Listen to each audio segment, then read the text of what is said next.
Circe's Palace from the Tanglewood Tales, Part 3. It has a twang of the wine cast in it, said one, smacking his lips. Make haste, cried his fellows. We'll find the wine cask itself at the palace, and that will be better than 100 crystal fountains. Then they quickened their pace and capered for joy at the thought of the savory banquet at which they hoped to be guests. But Euryclus told him that he felt as if he were walking in a dream. If I am really awake, he continued, then in my opinion we are on the point of meeting with some strange adventure than any that befell us in the cave of Polyphemus, or among the gigantic mad-eating Lystrogons, or in the windy palace of King Aeolus, which stands on a brazen-walled island. This kind of dreamy feeling always comes over me before any wonderful occurrence. If you take my advice, you will turn back. No, no, answered his comrades, snuffing the air in which the scent from the palace kitchen was now very perceptible. We would not turn back, though we were certain that the king of the Lystrogons, as big as a mountain, would sit at the head of the table, and huge Polyphemus, the one-eyed Cyclops, at its foot. At length they came within full sight of the palace, which proved to be very large and lofty, with a great number of airy pinnacles upon its roof. Though it was now midday and the sun shone brightly over the marble front, yet its snowy whiteness and its fantastic style of architecture made it look unreal, like the frostwork on a window pane, or like the shapes of castles which one sees among the clouds by moonlight. But just then a puff of wind brought down the smoke of the kitchen chimney among them, and caused each man to smell the odor of the dish that he liked best. And after scenting it, though they thought everything else moonshine and nothing real save this palace and save the banquet that was evidently ready to be served up in it. So they hastened their steps toward the portal, but had not gone halfway across the wide lawn when a pack of lions, tigers, and wolves came bounding to meet them. The terrified mariners started back, expecting no better fate than to be torn to pieces and devoured. To their surprise and joy, however, these wild beasts merely capered about them, wagging their tails, offering their heads to be stroked and patted, and behaving just like so many well-bred house dogs when they wish to express their delight at meeting their master or their master's friends. The biggest lion licked the feet of Euryclus, and every other lion and every wolf and tiger singled out one of his 22 followers, whom the beast fondled as if he loved him better than a beef bone. But for all that, Euryclus imagined that he saw something fierce and savage in their eyes. Nor would he have been surprised at any moment to feel the big lion's terrible claws, or to see each of the tigers make a deadly spring, or each wolf leap at the throat of the man whom he had fondled. Their mildness seemed unreal and a mere freak, but their savage nature was as true as their teeth and claws. Nevertheless, the men went safely across the lawn with the wild beasts frisking about them and doing no manner of harm, although as they mounted the steps of the palace, you might possibly have heard a low growl, particularly from the wolves, as they thought it a pity, after all, to let the strangers pass without so much as tasting what they were made of. Eurylochus and his friends now passed under a lofty portal and looked through the open doorway into the interior of the palace. The first thing that they saw was a spacious hall and a fountain in the middle of it, gushing up toward the ceiling out of a marble basin and falling back into it with a continual splash. The water of this fountain, as it spouted upward, was constantly taking new shapes, not very distinctly, but plainly enough for nimble fancy to recognize what they were.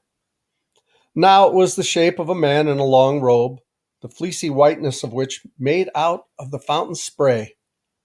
Now it was a lion or a tiger, or a wolf or an ass, or, as often as anything else, a hog, wallowing in the marble basin as if it were his sty. It was either magic or some very curious machinery that caused the gushing waterspout to assume all these forms.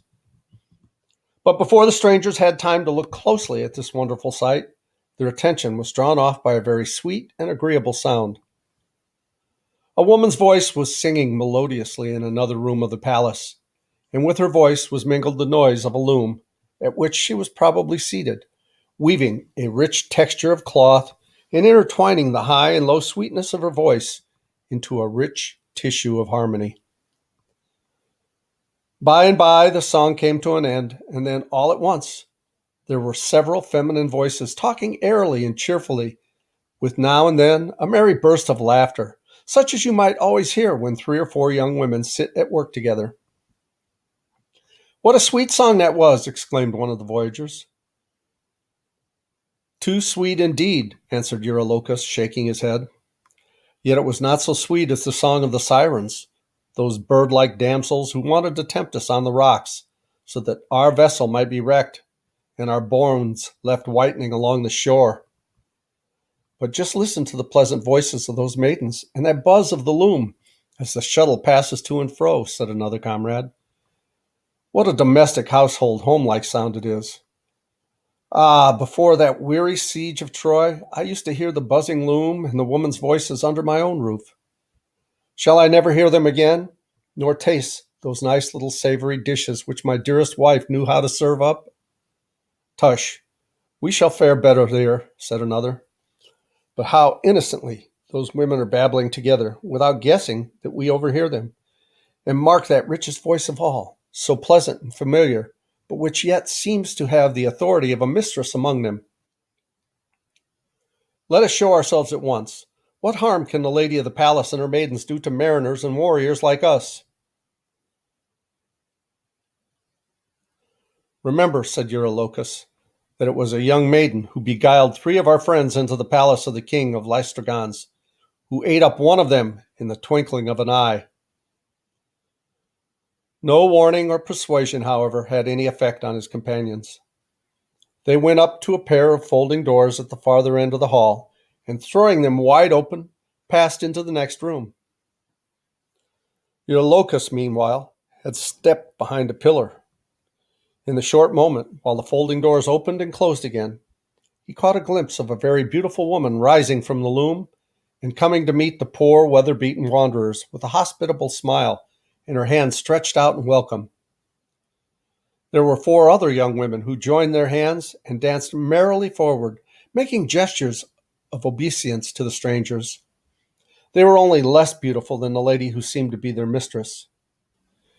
Yet Eurylochus fancied one of them had sea-green hair, and that the close-fitting bodice of a second looked like the bark of a tree, and that both the others had something odd in their aspect, although he could not quite determine what it was in the little while that he had to examine them.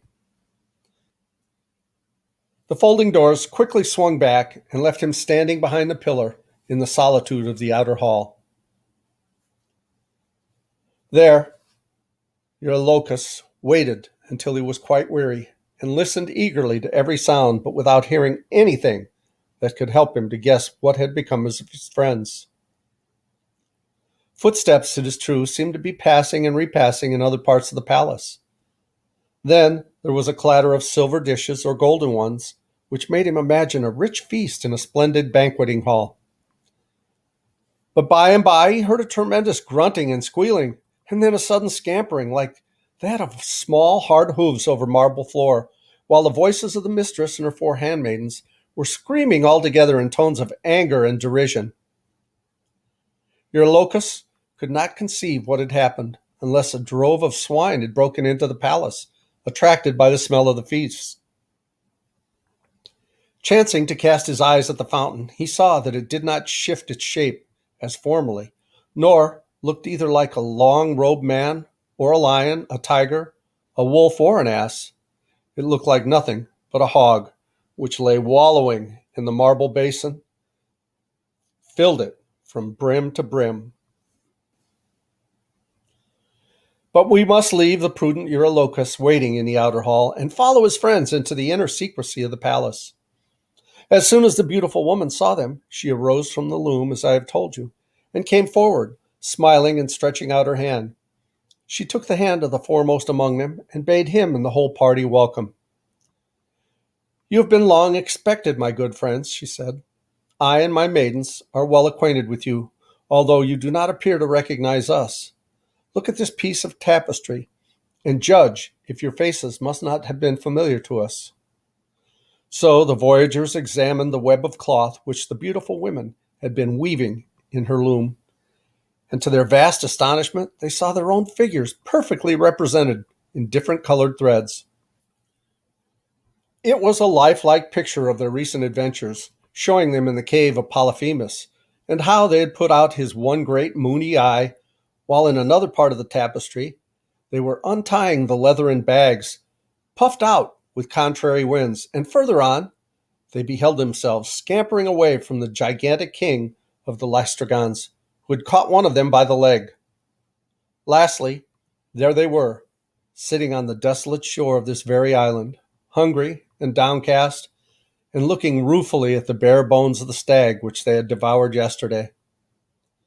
This was as far as the work had yet proceeded, but when the beautiful woman should again sit down at her loom, she would probably make a picture of what had since happened to the strangers, and of what was now going to happen.